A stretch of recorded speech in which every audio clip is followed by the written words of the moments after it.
최보람입니다. 제가 군대 생활을요, 대구 2군 사령부에서 했습니다.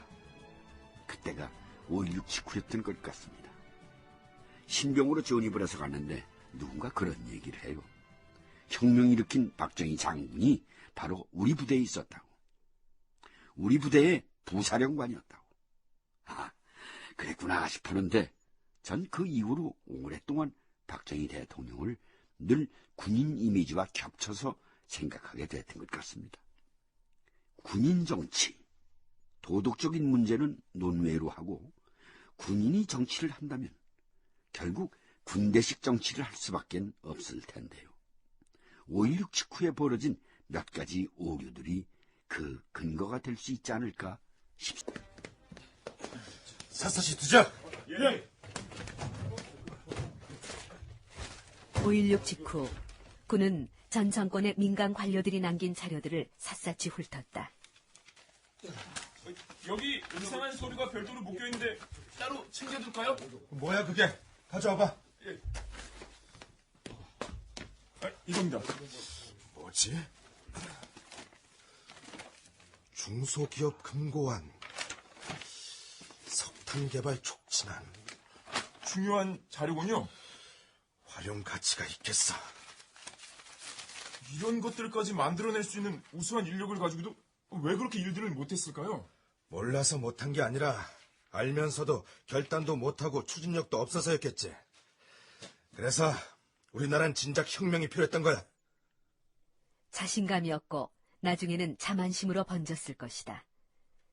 나라를 바꿔보겠다고 들고 일어선 지 불과 몇 달 만에 벌어진 일들이 그걸 증명한다. 워커힐 사건이 그랬고 화폐개혁의 실패가 그랬다. 부패한 민주당 정권보다 더 부패한 군부 정권이란 독한 말까지 들어야 했던 이유도 그 때문이었다.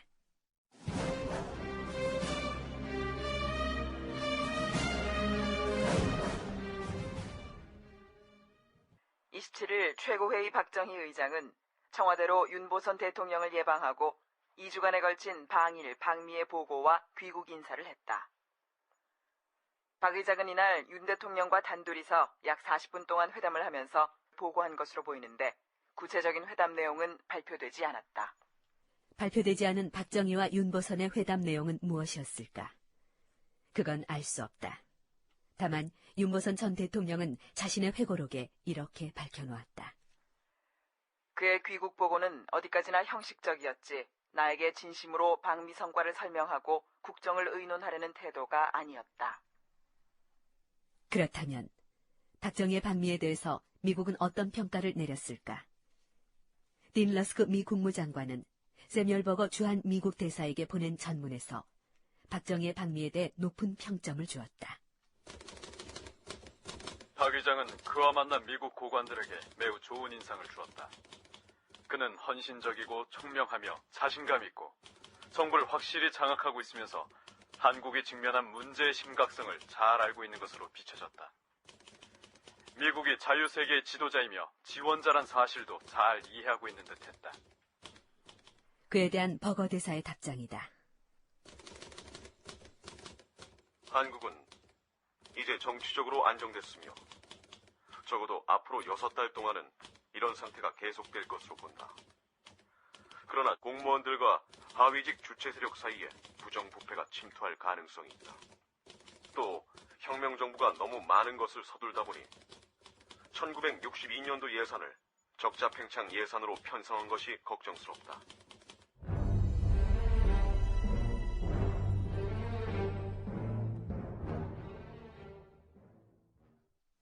(1961년 7월) 하순 어느 날 박정희는 유원식 최고회의 상공위원과 송효찬 내각수반을 의장실로 불렀다.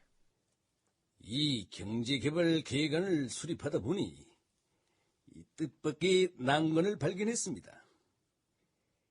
이 고비를 무사히 넘어가려면 화폐 개혁을 해야 할 것 같은데. 화폐 개혁이요? 송효찬이 주로 반대 의견을 냈다. 지금은 화폐 개혁의 시기가 적절치 못한 것 같은데요. 좀 더 시기를 두고 검토하는 게 어떻겠습니까?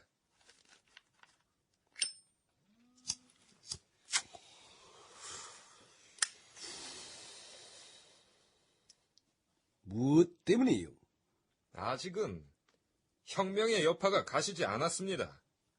국민 경제 생활과 기업인들의 활동이 안정되지 않고 있기 때문에 시기상조라고 봅니다.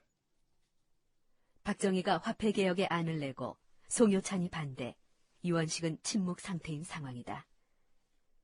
그런데 흥미로운 것은 유원식의 회고록에서는 전혀 다른 상황이다. 유원식이 박정희에게 건의하는 것으로 묘사하고 있다. 화폐 개혁? 그게 뭐요? 예. 서독도 2차 대전 후에 화폐 개혁을 단행해서 라인강의 기적을 이뤘습니다. 고소득층의 유휴 자금을 동결해서 그 자금의 일부를 선별적으로 우량 기업에 지원 육성하고 그와 동시에 비생산적인 기업은 문을 닫게 해서 산업 구조를 근본적으로 바꿔주는 게 필요합니다. 그래서 어떤 과정을 거치게 되는 거야? 1억 원 이상은 동결하되 그 동결한 금액에 상당하는 증권을 지급해서 현금은 산업개발공사 창립 자본금으로 투자하게 하고 그 증권에 대해서는 정부가 15%의 이윤을 보장하는 겁니다. 현금이 필요한 사람도 있을 텐데. 예, 그런 사람은 증권을 증권거래소나 시중에서 자유롭게 현금과 교환하거나 매매할 수 있도록 하면 됩니다. 재원 조달의 성공에 따라서 경제개발 계획의 성패도 좌우되는데, 화폐 개혁을 해서 재원을 조달한다. 그래, 한번 해보자.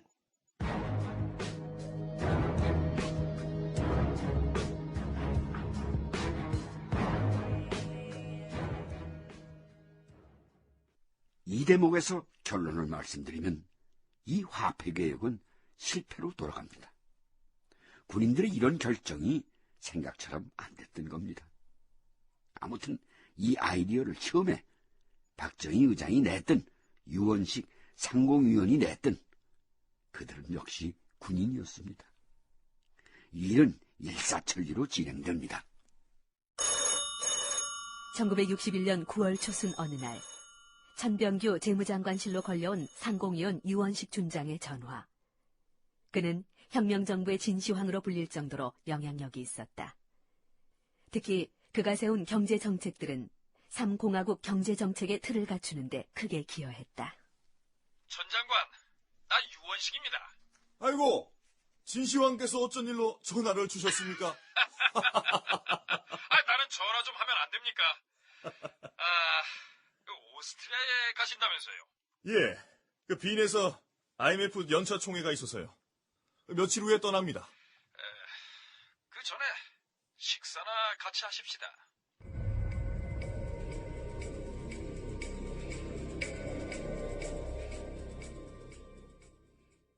화폐 개혁을요? 경제 개발을 하는 데는 외자 동원도 어렵지만 내자가 더 문제입니다. 우리나라에 있는 화교들이 숨겨 가지고 있는 돈이 1,000억 화는 된다고 합니다. 그 돈을 끌어낼 수만 있다면 숨통이 트이지 않겠소. 물론 그야 그럴 수도 있지만 아무리 화교들이 현금을 많이 가지고 있다 한들 그렇게나 많을까요? 그야 나중에 차차 확인해 보면 되는 거고, 돈의 소재를 파악해서 부의 편중을 바꿔놓는다면 이 화폐 개혁도 의미가 있잖아요. 난 글쎄요, 이게 뭐라고 말씀을 드려야 할지. 그 찬성이요, 반대요? 똑부러지게 말해봐요. 난 군인이 아닙니다. 그래서 자세히 알아보지도 않고 어떻게 이 자리에서 예, 아니오를 딱 부러지게 말합니까? 예, 하긴 그렇구만. 근데 이건 유 의원 생각이요? 아니면 박 의장 생각이요? 박 의장하고는 다 된 얘기예요. 내일 한번 만나보시오.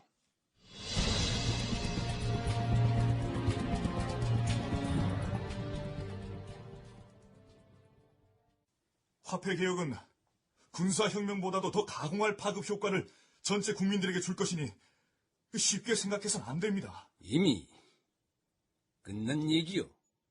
예? 기정사실이란 말이요. 박기범 교수한테 화폐 개혁에 관한 연구를 하도록 이미 지시를 해뒀어. 내년 3월 말에 단행할 계획이야. 저는 한국은행이 생긴 뒤로 해외를 떠도느라고 이 1950년도, 53년도 통화개혁의 진행 과정을 잘 모릅니다. 기껏해 학교에서 배운 정도입니다. 이 자신이 없을 뿐만 아니라 이런 일은 미국 측에도 통보를 해놓고 해야 하지 않겠습니까? 그건 안 되지. 미국 측에 알리면은 그놈들은 반대할 게 뻔해. 수포로 돌아갈 가능성이 높다고. 그렇다고 해도 한국은행 총재, 경제기획원장, 최고회의 재정경제분과위원장은 미리 알고 있어야 하지 않습니까? 이 사람 저 사람 다 알면 그래서야 어디 보안 유지가 되겠어? 그 박기범 교수의 안이 완성되면 그때 가서 다시 의논해 보자고. 그러니까 임자도 연구를 해보시오. 박정희는 상공위원이던 유원식을 재경위원으로 옮겨주고 이 통화개혁 준비 작업을 극비리에 추진하도록 했다. 비슷한 시기에 송효찬 내각수반에게도 이 계획이 알려졌다.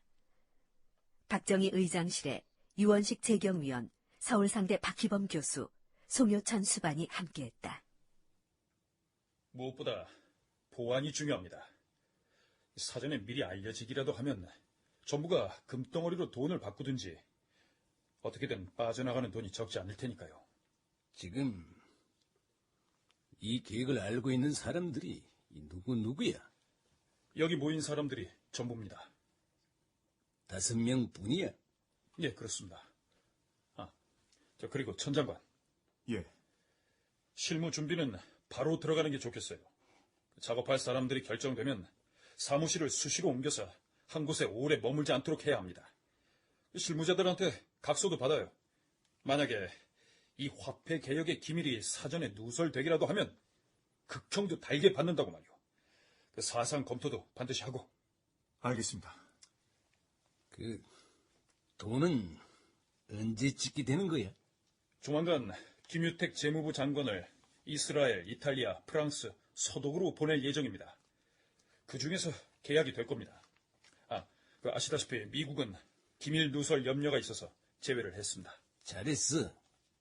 그렇게 해야지. 특히 미국은 구정부 정치인들과 가까운 사람이 많기 때문에 피하는 게 좋아. 돈을 찍으려면 인쇄비가 필요한데 달러가 있어야 할 텐데요. 그게 문제입니다. 보나마나 수백만 달러가 들어갈 텐데. 그거야 뭐 방법이 있겠죠. 우선은 기밀 문제만 확실하게 해 주십시오.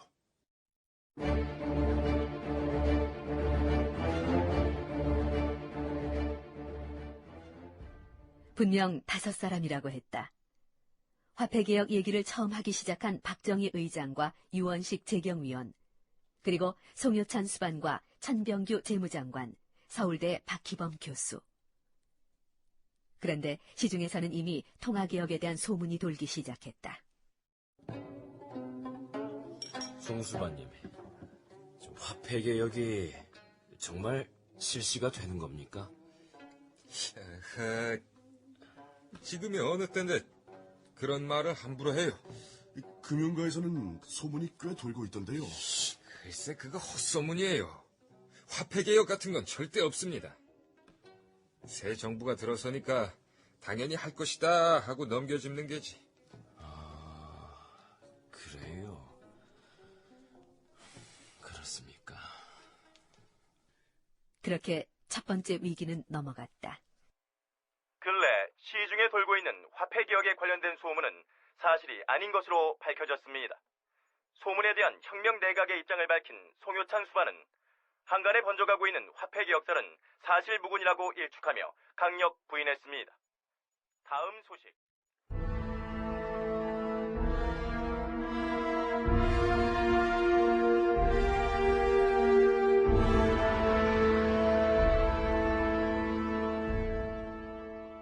나는 새도 떨어뜨린다는 김종필 중앙정보부장도 모르게 진행된 화폐개혁.